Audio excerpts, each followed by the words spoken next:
Bonjour, je suis Julien Lezès, lecteur d'âme et lecteur akashique, praticien énergéticien depuis 30 ans, fondateur de l'Akasha Academy. Bienvenue sur mes discussions podcast. Profitez de ces connaissances et laissez-moi vos commentaires. Imagine ça, et si chaque pensée que tu avais pouvait devenir un outil concret pour soigner, transformer une énergie ou même influencer un état physique. C'est un concept qui semble presque tiré d'un film de science-fiction, mais aujourd'hui, on va plonger dans ces soins énergétiques. Oui, et ce n'est pas juste une idée abstraite.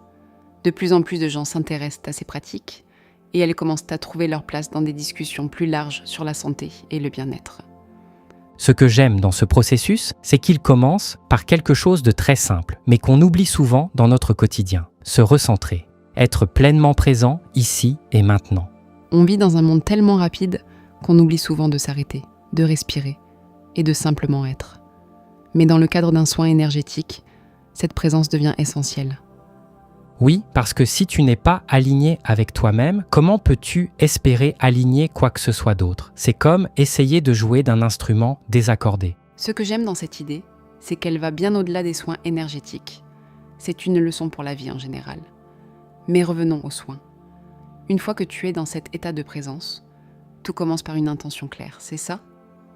Oui, c'est comme poser une fondation solide avant de commencer à construire une maison. Sans cette fondation, tout ce que tu fais risque de s'effondrer. Alors cette intention peut s'appliquer à tellement de choses.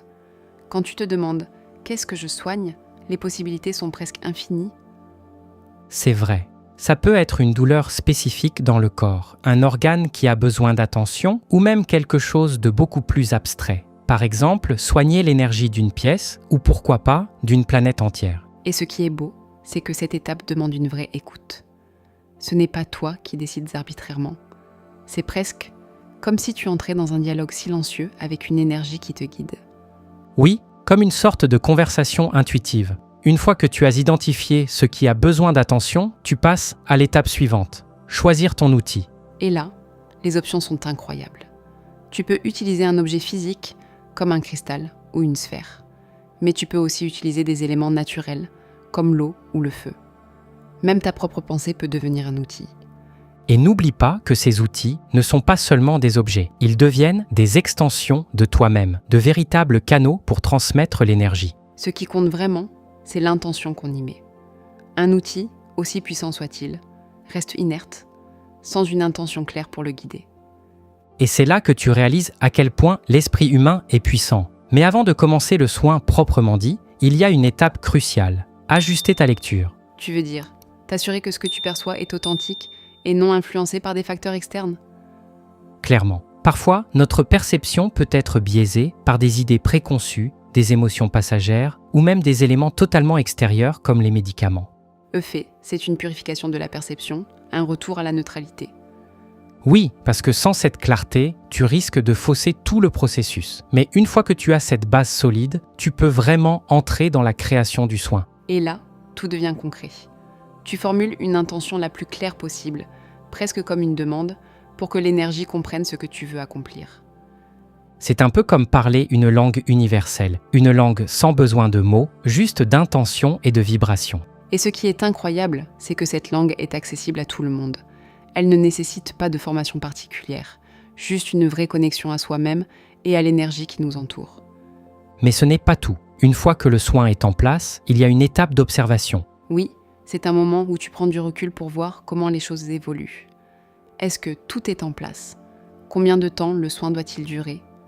C'est propre à chacun, tout comme un artiste qui contemple son œuvre pour s'assurer que tout est harmonieux. Et ce moment d'observation, c'est aussi une forme de gratitude, une reconnaissance pour le processus et pour l'énergie qui a permis tout cela. Oui, c'est un moment pour apprécier ce que tu as créé et aussi pour vérifier que rien n'a été oublié. Et ce n'est pas encore fini, parce qu'il y a une étape finale, souvent négligée. La prise de recul à un moment ultérieur. Là, tu te demandes si ce que tu as fait a vraiment aidé. Est-ce que le soin a eu l'impact que tu espérais ? Et cette vérification, elle se fait avec le cœur, pas avec l'ego. Oui, parce que ce n'est pas juste une case à cocher. C'est un engagement continu, une volonté de s'assurer que ce que tu fais a un impact positif. Et c'est là que tout le processus prend tout son sens. Ce n'est pas juste une série d'étapes mécaniques, c'est un voyage, une connexion profonde avec soi-même, avec l'énergie et avec l'autre. Ce qui me plaît, c'est cette idée de présence. Être pleinement là, dans l'instant, pour ressentir, comprendre et agir. C'est une leçon qui va bien au-delà des soins énergétiques. C'est une leçon de vie. Complètement. Être présent, c'est la clé. Que ce soit pour soigner, pour créer ou simplement pour vivre pleinement. Merci pour cette conversation. Ça m'a vraiment donné envie de réfléchir davantage à l'importance de l'instant présent. J'en suis très heureux. Et qui sait, peut-être que ça inspirera d'autres à explorer ce chemin. À bientôt. À bientôt. Si ce genre de sujet vous intéresse, je vous invite à rejoindre ma communauté privée, Le Refuge. Elle est totalement gratuite. Vous avez le lien dans la description.